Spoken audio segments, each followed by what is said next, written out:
Hello, I'm Mrs. Vaishali Samant. I invite you all to Saraswati Tutorials.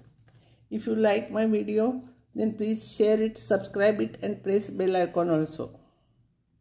Now I'll explain you one method how to solve inequality problems, some special types of problems. Before that, I will derive some formula. I will try to explain. If you will understand, it is well and good. Otherwise, you just remember these formulas. I am explaining you why I am getting these results. See here, this is shortcut method to solve your problems. If a and b are real numbers and a is less than b, and if x minus a into x minus b is positive, then both of them must be positive or both of them must be negative. If both of them are positive, then x will be greater than a and x is greater than b. A is less than b. X is greater than a and greater than b means it must be greater than b only, combining these two because and is there. Or here, second thing is either both of them are positive or both of them are negative, or is here. From this you will get x is less than a and x is less than b. And is there, so x is less than a and less than b means it should be less than a only. So in short, I will explain. If this is positive, then x lies outside the interval. A and b you write in order.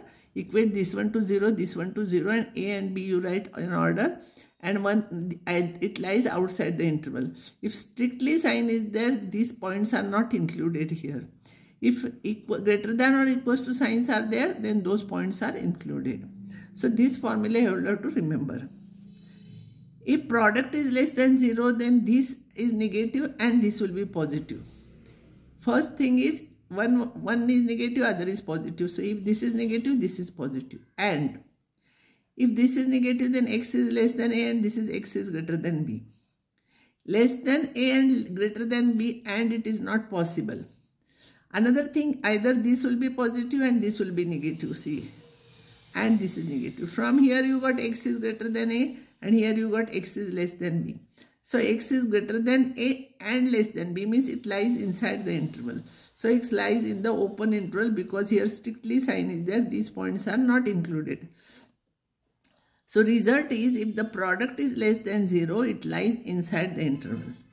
If strictly less than sign is there, then it is open interval. If equals to sign is there, it will be closed interval because these 2 points will be included here. Everywhere equals to sign will come. That's why.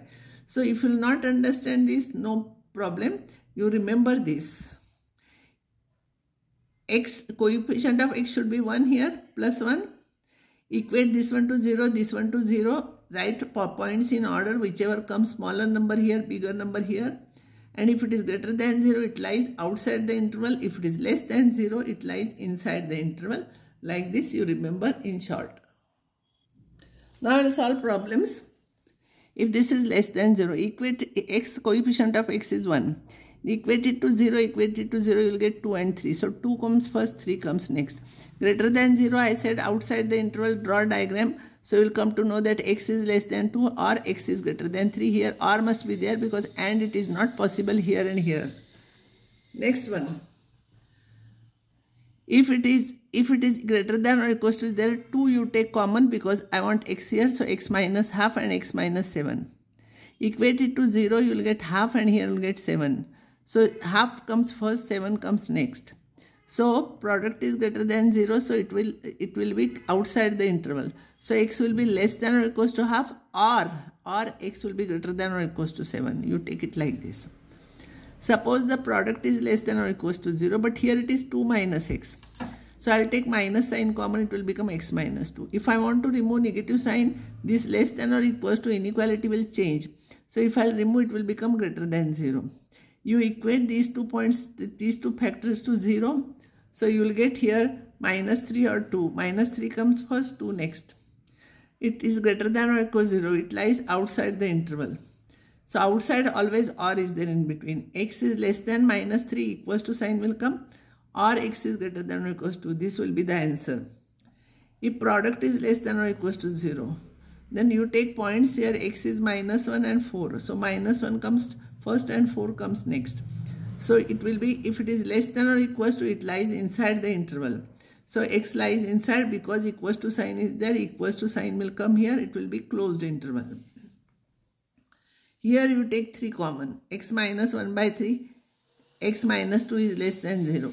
Equating these to 0, you will get 1 by 3 and 2. So 1 by 3 comes first, 2 comes next. So if it is less than 0, it lies inside the interval. So x will be between 1 by 3 and 2. Or you can write like this also. Now if the quotient is there, quotient is negative. See, if quotient is negative, both of them will have opposite signs. If they have opposite signs, then product will be negative. No. If they have opposite signs, then product will be negative. Now, as usual, this method you apply. Equate it to 0, you will get 2 and 3. If it is less than 0, it lies inside the interval. Strictly less than 0, that's why open interval. Now, this problem. If it is greater than 0, then both of them must have same sign. If both of them will have same sign, you should write this. Therefore, product will be greater than 0. Strictly greater than, here also strictly greater than. If it is strictly greater than 0, then and here points are minus 4 and 1. So minus 4 comes first, 1 next. And strictly greater than 0, it lies outside. So x is less than minus 4 or x is greater than 1. Now this point equals to sign is there. Be careful in a quotient. If equals to sign is there, x cannot be 1 here. If x is equals to 1, it will become infinity. Whenever fraction is given, denominator is not 0. So x is not equals to 1. Now if it is greater than or equals to 0, both of them will have same sign. If both of them will have same sign, then product will have same sign. And now here if you will equate it to 0, then you will get this equals to 0, this equals to 0, you will get 1 and 2. So if it is greater than or equal to 0, it lies outside the interval. So x must be less than or equals to 1 and or x must be greater than or equals to 2. But x is not 1, we got in the beginning only. So x is less than 1 or x is greater than or equals to 2. So I will stop here. So similarly, what teachers have done problems you can solve. This is the shortcut method I am giving for inequalities. I will stop here now.